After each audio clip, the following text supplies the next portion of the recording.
Here's a brief but annoying message to let you know that you could have first heard this episode 9 months ago if you were a subscriber to our Iron Filing Society Patreon offering. For the price of a pint and a St Clement's each month, you can get up to 4 episodes a week, 9 months before the rest of the world gets them. Early access to regular episodes, lots of other marvellous benefits, and there's absolutely no adverts or brief but annoying messages like this that will get right on your ticks. Find out more and subscribe now at tftimemachine.com/ironfilings. Here we go, here we go, here we go, here we go, this is it! This is Top Flight Time Machine. I am Andy Hotbody Dawson. Pow, pow, pow. I'm Sam Nifty Delaney. So what? Welcome along to the Melchester Odyssey. And in my left hand, I have a copy of the 9th of June, 1984, Roy of the Rovers. And across the top, it doesn't give us any information about sign please or any of that nonsense or whoever might else be in the comic this week. They've given up on that, haven't they? Well, it's a special occasion. It just says Melchester's FA Cup final result inside. Ooh. So that means we're finally going to get to the end of this FA Cup final, which has gone on for about 4 weeks. It's been enjoyable. I'm not criticising it. I've enjoyed it. But we're going to get to the end of it at some point today. And on the very front cover, we've got a bit of a set two between Roy and the Walford club cunt and number 9, Joe Bellamy. The little yellow box tells us what's been going on, brings us up to speed at the beginning. It says Walford, the club that Roy Race had briefly managed, in case you weren't sure, we're playing Melchester Rovers in the FA Cup final in a match threatened to become the roughest ever. Wow. Thanks to the competitiveness of Joe Bellamy. I mean, the roughest ever was the Chelsea Leeds replay of 1970, apparently, which I've never seen. But, but they also What about that World Cup one where they just start fighting each other? FA Cup. It's the FA. It says FA Cup. Roughest FA Cup game. Okay, fair enough. Yeah. What was that? The Battle of Santiago. Yeah, they just start kicking each other. There's a bit in there, but someone just fucking flies in with a kung fu kick. Yes. It's diveable, isn't it? It is. Because at the beginning, David Coleman appears on screen to set it up, and he says, "What I have seen today has been one of the most disgusting examples of football I've ever seen in my entire life. This is appalling." I really love it when self-righteous sports broadcasters get pissed their knickers about something out of the norm happening at a game. Yeah. That's when you know something brilliant has happened, is when they go, this is, if you have anyone like a Richard Keys, a David Coleman and Elton Wellesby going, this is simply revolting, right? You're straight away rub your hands together because you're about to see something good. Brilliant, yeah. Right? Yeah. It'll either be something that the fans have done, something that the players have done, or with any luck, an animal has got on the pitch. Yeah. It's going to be one of those three things. It's funny you should mention Richard Keys because he's in the news again. Because you saw that Graham Souness has left Sky Sports or Sky Super Sunday, whatever it is, after however many years, 15 years. Richard Keys has piped up. They sacked him, you know. I've heard that they sacked him. You know why? Because he said it was a man's game when a player did a hard tackle. And now they've sacked him for that because you can't say that anymore, even though you should be able to. If that fucking Richard Keys is just in his fucking desert compound of bitterness. It's a bitterness compound. And it's mate, have some fucking self-respect, right? The more you sit there... And so I was sat with a famous broadcaster once and... his phone pinged and he said to me, "Oh, it's Richard Keys," right? And I go, by the way, this isn't a broadcaster that I've ever mentioned on this show before people start to guess. This is someone who I know a little bit, and I happen to be having coffee with him. And then, "Oh, it's just Keysy." And I said, "I didn't know you know Keys." He said, "What's he saying?" He goes, "Oh, he's just texted me saying, I'm in the country soon, would love to get together so we can just fucking slag off every other cunt in the media." Right. Nice. That's a positive way to live your life. And I just thought, well, so give it up, right? You got biffed, whatever. I don't even want to talk about your fucking, what you got caught saying, right? Just forget about it now. You're in the desert. You're earning loads of money for an easy... You're living a good life, mate. Just stop sniping from afar. He's always sniping. As for Souness, though, I'm glad to see the fucking back of Souness from Sky, because he did come out, like, it was entertaining for a while, that whole man's game thing, but in the end, it's just fucking irritating and pathetic, right? And then I see him turn up on Simon Jordan's podcast, and he's getting stuck into Lineker. He shouldn't have said that. He shouldn't have said it. He's being paid by the BBC. He has an obligation to stay neutral, right? And I'm just like, we know you're a fucking Tory, Souness, right? That's why you don't like it. The thing is, though, because Souness is this weird, because there's all sorts of stuff going on. Because remember, he turned up at the Pride Festival in Brighton a few years ago. Oh, yeah. And he's apparently, people who were involved in that said he's shown loads of, like, he's shown lots of curiosity. I don't know what that means. But he was interested and open-minded and all that kind of thing. But then at the same time, he's a bit of a fucking dinosaur. I don't know. All right, well, actually, if that's... Yeah, I mean, well, in that case, I perhaps misjudged him. And I apologise to him and his estate, because that's quite a positive thing. No, that is quite positive.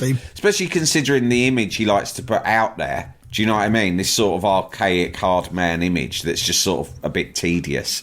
Right, but if he's turning up to gay pride and stuff, fair play to him. Shows that he's perhaps more open-minded than I imagined. Yeah. Yeah.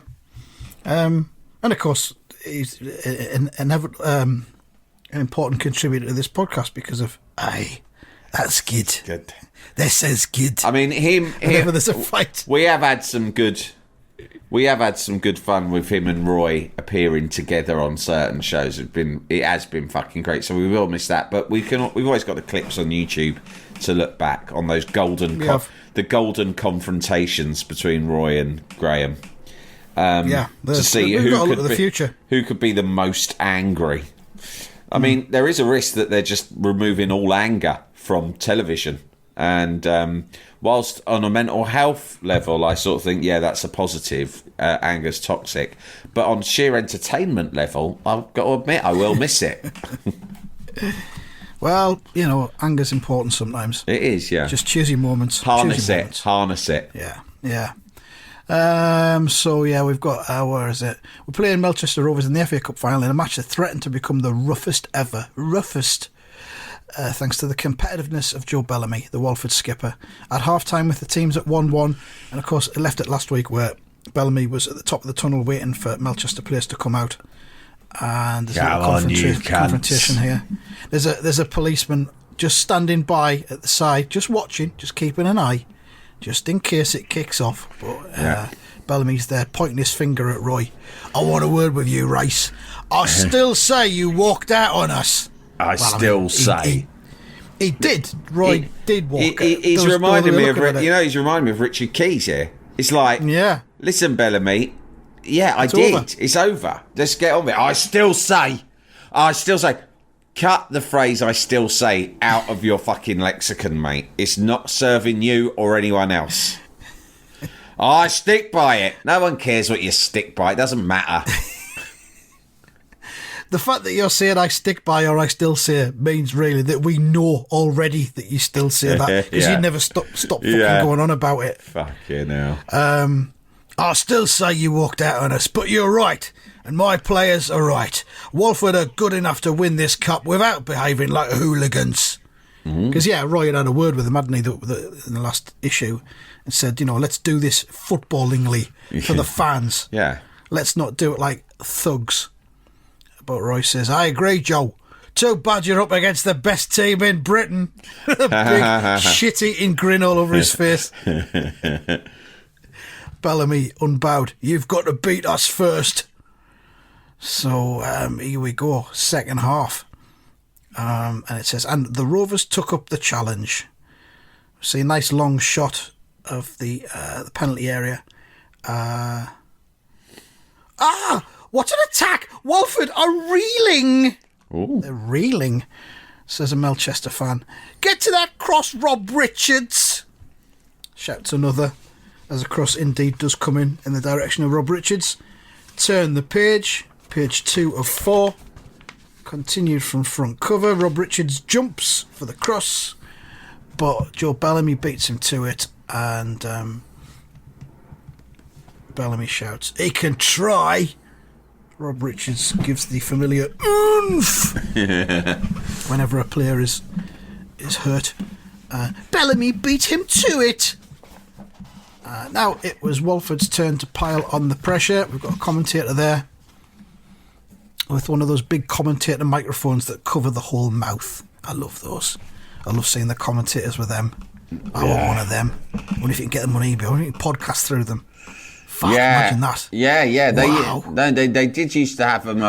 I don't think they're at TalkSport, but they had them at the BBC. I'm pretty sure. They'll have had a box of them at TalkSport. Yeah. I could have just nicked a couple. Yeah.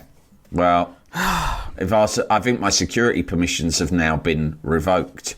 If not, we could just slip in like we used to and just do some. All right, lads, what are you two up to? I haven't seen you in a while. Yeah, we just popped into Nixon microphones. All right, as you were. We're going to record a couple of podcasts while we're here in the spare studios. Okay, no problem. Those were the days before Murdoch got hold of it. Yeah, good times. So it's Walford's turn to pile on the pressure, and the commentator says, Carter, Davis, Rogers, Matthews, he's timed his run perfectly. Someone from the crowd shouts, hit it! It spelt there with 8 or 9 I's. And he does hit it. Oh, what a shot!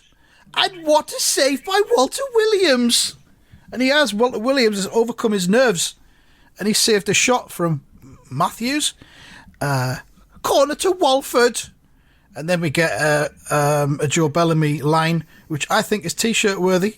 Right. It's up there with hit it, Martin. Here it comes. Yeah. Quick one, Jerry. Oh yeah, quick one, Jerry. I'm going to write that down.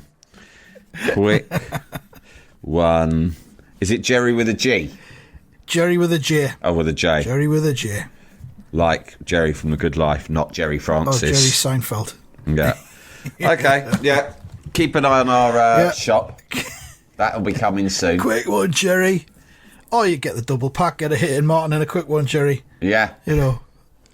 Why Maybe not? I'll see if we can actually offer deals on what are we on again? What's it called? Redbubble. Redbubble. See if I can sort that out. Quick one, Jerry. And he does indeed. Jerry does indeed do a quick one. To which Vic Guthrie says, why, they're crafty. He does it, plays a short one. And Bellamy hits it. I don't know where Bellamy is because he's about 6 yards away from the fucking touchline. Okay, whatever. And great shot of Bellamy hitting that with the his leg muscles all strained and beautifully drawn by David Skew. Yeah. Who I imagine enjoys doing that immensely. And Bellamy shouts, get in that net, as he hits it. Wonderful. This time Walter Williams hadn't the faintest idea where the ball was going. It's hit the upright, which is another word for the post, of course. Walford must be wondering what they have to do to score. As it's come through, the Melchester defence hit the post, bounced away. Is there going to be a rebound though? Turn the page and see.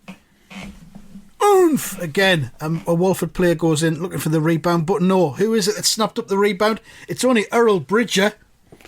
Fucking the hamster. Yeah.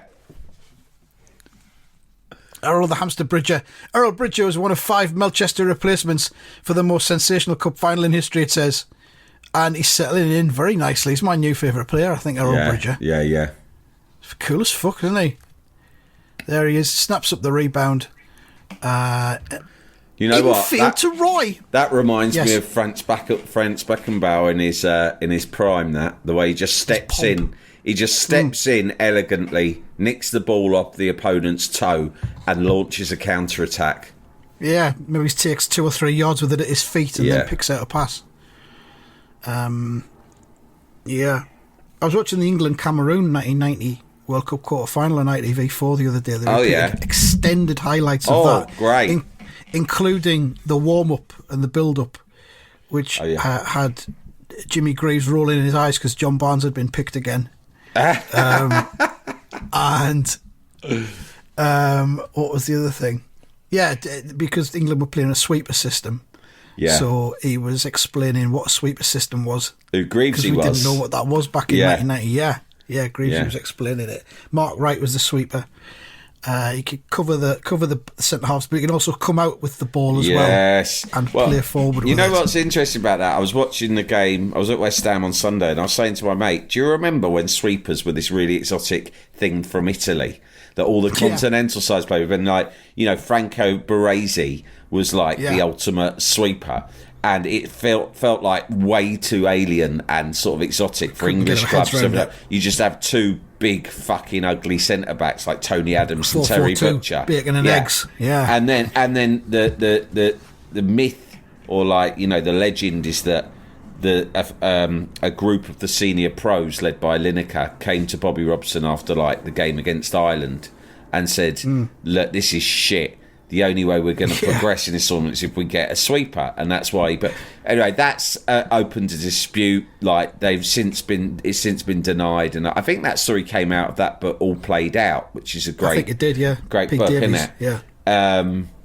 But I was saying to my mate at the game on Sunday, I said, it's funny, we used to talk about sweepers. Now no one talks about sweepers, but in actual fact, every club in the Premier League now plays the sweeper system, because every fucking club, as you commented before, they get the goalie gets the ball, and the majority of times they roll it or kick it short to the edge of the 6-yard box to one of their centre backs, who then fucking plays it really dangerously across the 6-yard box to the other centre back, and they fuck around with it for ages. And very often they try and play around the press. And most of the clubs, like i.e. all the clubs outside the top 6, just simply are not capable of doing that because they don't have Franco Baresi, right? So that's how a huge number of goals get scored. Mate, they do it in League One now as well. I know, and it's just like, it's just fashionable. It's just fashionable, and if it works, like, look, you'll never see a more satisfying goal than one where an elite team roll the ball out to someone like fucking Baresi or Beckenbauer, right, on the edge of the 6-yard box. He plays it through the defence, they get it through midfield, then they get it up front, and it ends with a tapped-in goal. That's a lovely thing to see. If you're Manchester City, you might be able to do that once in a while. If you are not, it's going to result in mayhem. Lucky for us on this podcast is we're only at football for the mayhem. We find most of it boring and stupid. So in many ways, this new tactical sort of pretentiousness is quite good for our purposes. It is. But it's true. No one uses the word sweeper, but everyone plays with a sweeper. Everyone's a sweeper. Everyone's a ball player now. Everyone can play with the ball at their feet, even the keepers. Jalapeño. Jalapeño. I don't know if I've got this right. I was only kind of half listening to it at this point, but Mark Wright took a bang on the head in the second half. Yeah. And they weren't sure if he was going to be all right to carry on or not. So Bobby Robson put him right wing for a bit. He sorted Stick him himself out on the wing. Yeah.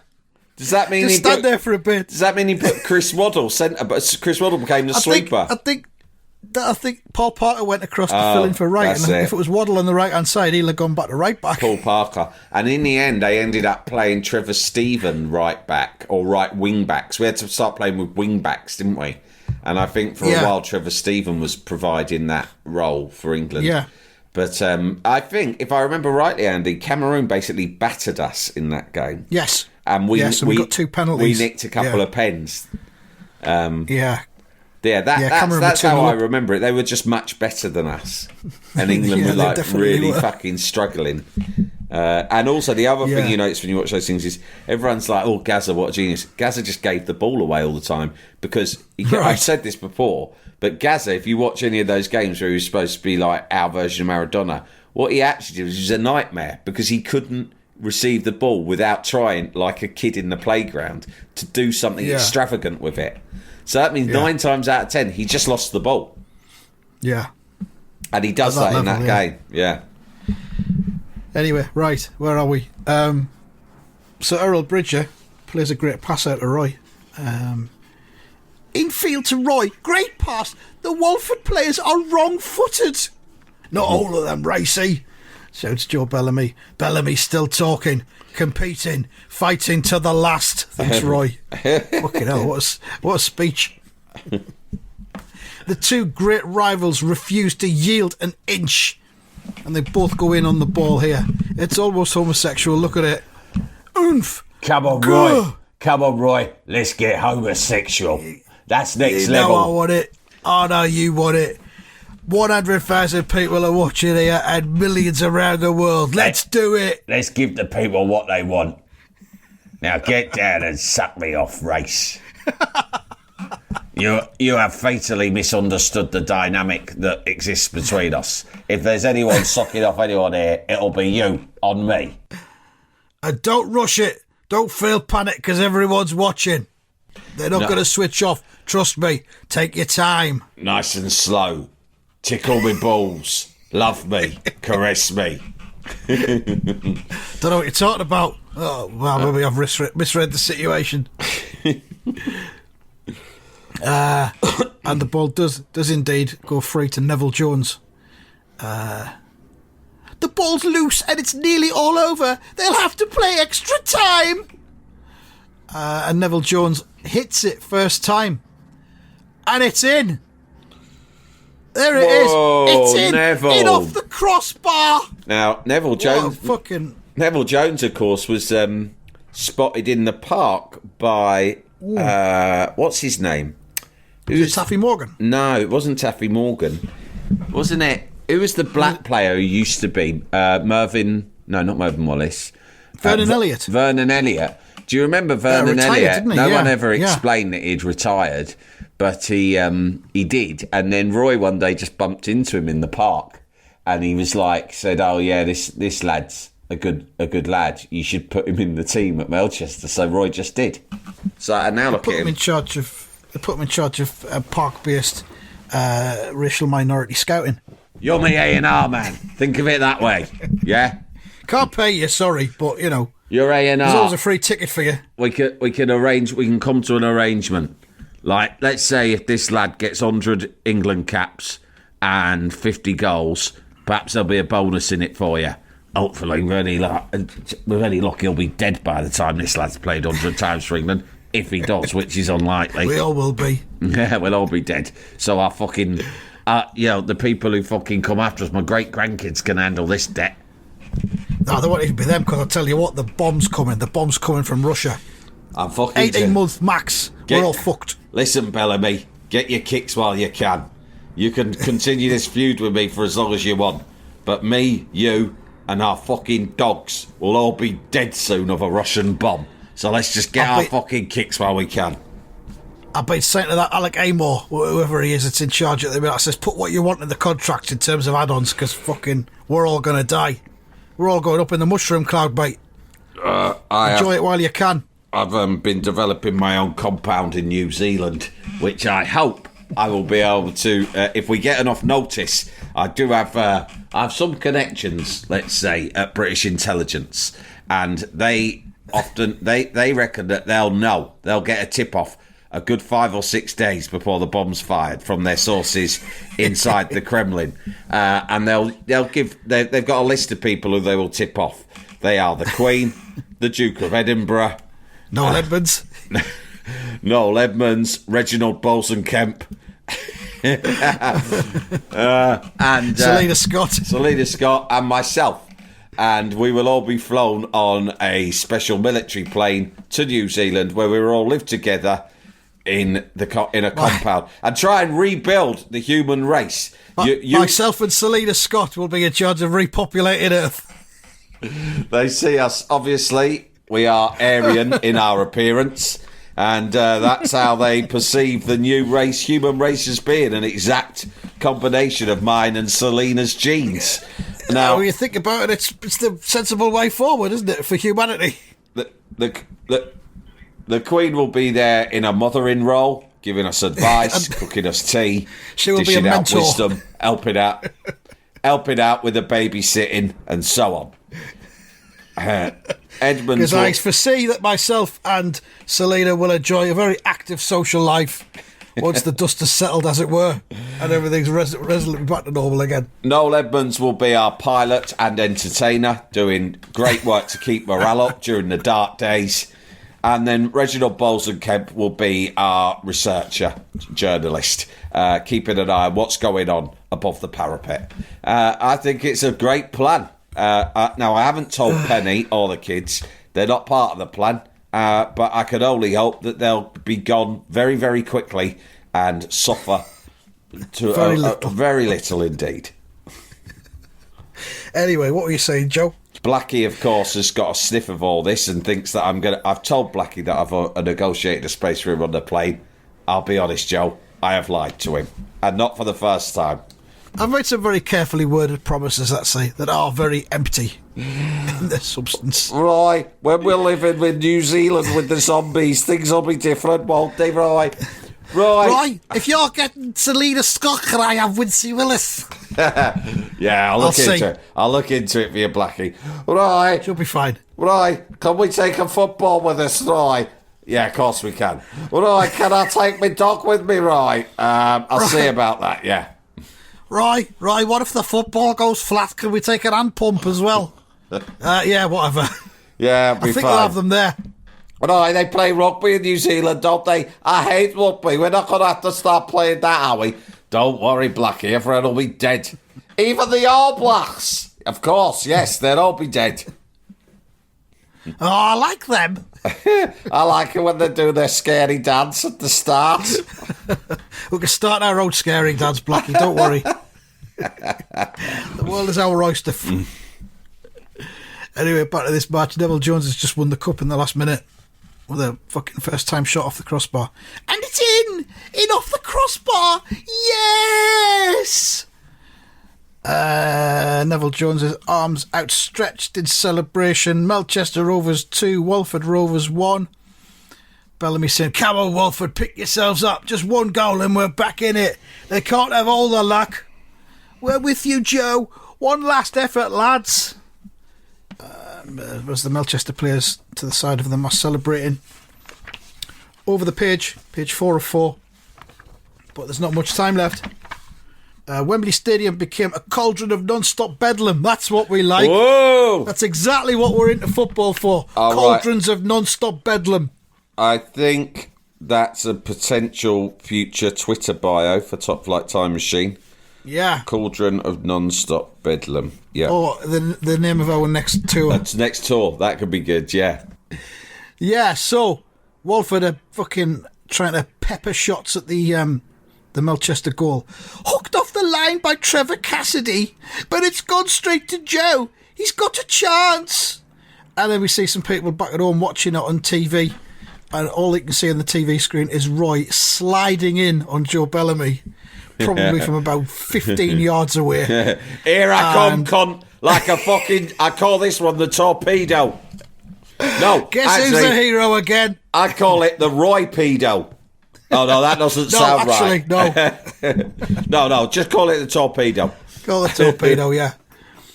No, Roy stopped him, shout the TV watching gang.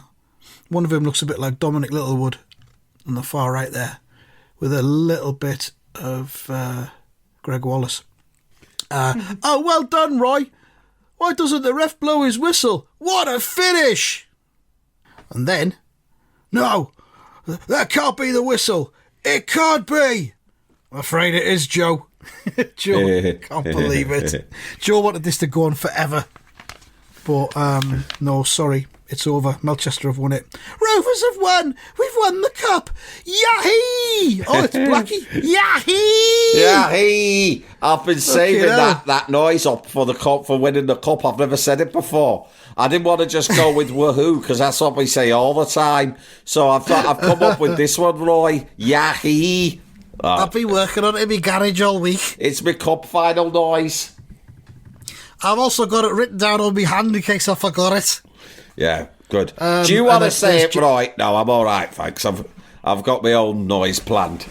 I actually employ a professional writer by the name of Barry Tuck, who I get to write all my celebration one-liners.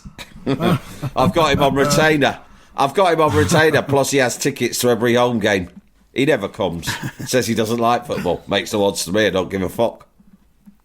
I don't like football either. But, you know, you got to make a living. I just happen to be fucking exceptionally talented. Happen to be good at it, yeah.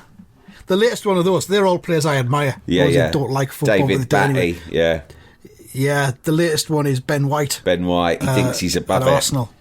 What happened with Ben White fucking off from the World Cup? Was it because he didn't like football? He wasn't paying attention. He wasn't paying attention during the lecture, apparently. Right, so did Southgate tell him off? They give them dossiers or something like that, and he hadn't read it. And I think they got tested on it. And they got tested on it? Fucking hell. I don't know. It was something like that. He wasn't paying the requisite attention that was required. I saw him have the ump in a post-match interview. I don't know whether it was for England or Arsenal, but he started like taking exception to the questions that were being asked and sort of did one.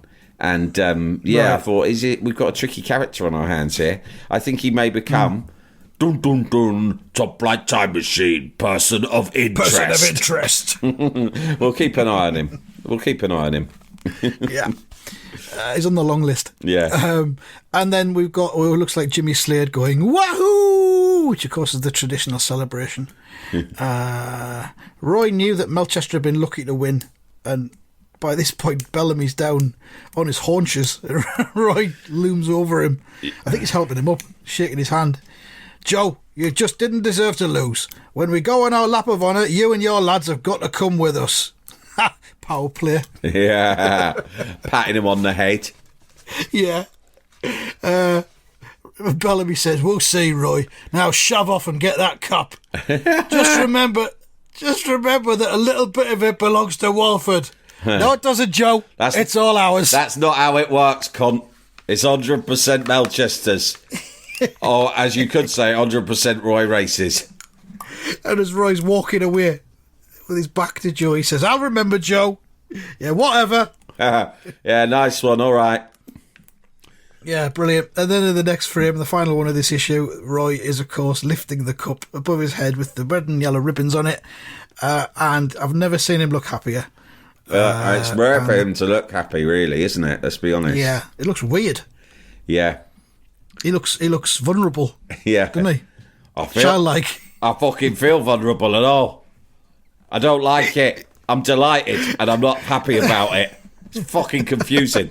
Really confusing.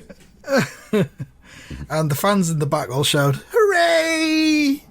And Melchester have won the cup. And then it says, will Walford join Melchester in a lap of honour? Find out in next week's cover poster issue. Ooh.